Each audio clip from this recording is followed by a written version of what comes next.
Welcome to Casual Mania, where we bring the heat. And today, UFC 287 went down. Pereira vs Adesanya 2. I'm going to be going over the card, giving my thoughts and opinions on everything that happened. So let's just get to it. First, I'm going to cover the prelim matchup. Kelvin Gastelum defeating Chris Curtis, because this was fight of the night, undoubtedly. Kelvin Gastelum looks so much better than I've seen him in his past few fights. Really, ever since the Adesanya fight, he's never really, he kind of hasn't really looked that good again. But this fight, he just looks so on form. He switched camps for it, and his striking looked so crisp. He looked loose, calm. He was throwing with accuracy, with speed, chin still holding up as well as ever. And really, it was one of the best performances I've seen from him in such a long time. And that's to take nothing away from Chris Curtis. He was in there to bang. And it looked pretty even at times, especially in that third round. I thought it was a 29-28. One judge gave it a 30-27, which was absolute bull. But, Chris Curtis has a good performance too, and this was a straight back and forth war that I really loved. The main card, Rosas Jr. got defeated. So the hype train is derailed. Nah, the hype train can't be derailed from this. I mean, the guy's only 18, 19 years old, and he's only just started in the UFC. And yeah, so he clearly does have a lot to work on though from this fight, because the first round he did look actually really good. Well, as good as he can in his department, but after that just looked pretty gassed, and then kind of getting thrown around, and when it was on the feet, he really just has no idea what he's doing there, it seems. So yeah, lost this one, but I mean, doesn't mean it's over for him. He's got a long way to go. Welterweight, Kevin Holland knocking out Santiago Ponzinibbio. This is what I thought would happen. Holland looked a bit compromised at some points due to Santiago's lead kicks, but he was able to drop him at the end of the second round with a backhand, and then just sniped him in the third round. Santiago argued the stoppage. I don't know why. Maybe he just didn't know where he was, but he face planted. So good one for Kevin Holland there, and hopefully he can get himself back into the rankings. Bantamweight banger, Rob Font, Adesanya''s.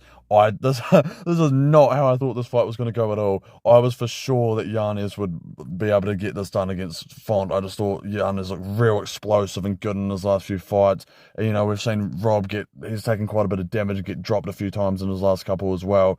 Not taking away anything from his skill though, because he's got so many good wins over fighters in the division, and he's obviously a great fighter. And he reminded everybody of that tonight by blasting the chin off Yanez. It was pretty much just one-way traffic, really. Yanez landed a few good shots, got some swelling under Font's eye, but Font just smashed him, really. So maybe the best performance of Font's career, honestly. I think DC was saying that, and it's kind of hard to disagree, sorry. And I think Font should fight PDR next. I think that would be a good matchup. Banger on the feet. So yeah, book that, Dana. Welterweight co-main event. Did this surprise anybody? Does anyone surprised by this outcome? Maybe I'm only surprised that Gilbert wasn't able to finish Jorge here, because that's just what I thought was going to happen. But Gilbert Burns defeats Jorge Masvidal, unanimous decision. 30-27 should have been across the board, but I don't know, one Miami judge felt a bit of sympathy, I guess. But yeah, Gilbert, the first round contested mainly on the feet for some reason. I thought Gilbert would be shooting, but maybe, I don't know, had second thoughts about it. And Masvidal looked okay at certain points, but Gilbert just is a better fighter, a more complete fighter. He got the takedown at the end.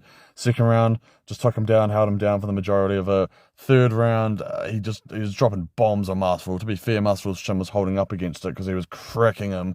But, Masvidal stayed in there. Didn't really look good at all in this performance, if I'm being honest. Looked kind of trash, but yeah, he retired. Gilbert got it done. So, yeah, I'd like to see Gilbert fight. I'd like to see Gilbert fight Bilal next, actually. Gilbert says he wants to wait for the title shot. Bilal says he does as well. But I think they should make that match up, because that just makes sense to me for a number one contender shot. And then let's get to the main event of the evening. Adesanya getting the payback. I thought this fight was still completely 50-50. A lot of people were fully behind Pereira. I saw going into this thinking that he was just going to knock Adesanya out with ease. And I was like, based off what? I mean, he's knocked him out before, but when you actually look at the majority of the fights, Adesanya's shown that he just is a better MMA fighter, and for the majority of the time is a better striker. I think he is a better striker than Pereira, and he proved it here, really. To be fair, Pereira, I gave him that first round. Verdict MMA gave it to Adesanya, because I think there's just a few Adesanya stands that seem to use that app.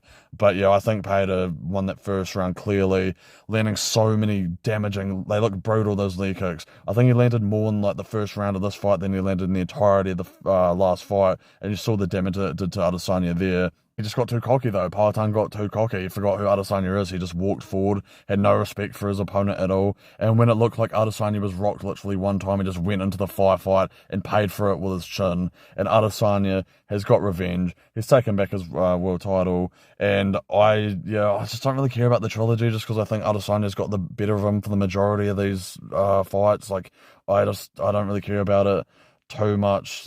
I don't know. Dana thinks Pereira should go up to light heavyweight. I think that's probably a good idea. Like, look at the size of the man. And when it comes to Adesanya, I'd like a Whittaker trilogy. I thought Whittaker probably should have deserved to win that second fight against Adesanya, and he's just clearly the number one guy in the division. He's beaten basically everybody else, so book that trilogy. And also Khamzat Chimaev, like, where are you, bro? Where the fuck are you? I haven't even seen him at all since he just missed weight for that last shit fight that he had. And it seems like he's just been forgotten about by everybody. But I'd like to see Khamzat earn his way to that title fight because I don't really care about anybody else. But yeah, UFC 287, banger of a card. I think I complained on the last one that I haven't seen enough knockouts lately because it just didn't really feel like I had been seeing that many. And this card more than made up for it with its brutality. Love to see it. And I'll be back more next week with Holloway vs. Allen because I've got a lot to say about that main event and people's opinions on it. But yeah, that should be an absolute banger. And like and subscribe if you want to see more because I'm enjoying what I'm doing and hope you are too. That's Casual Mania signing off.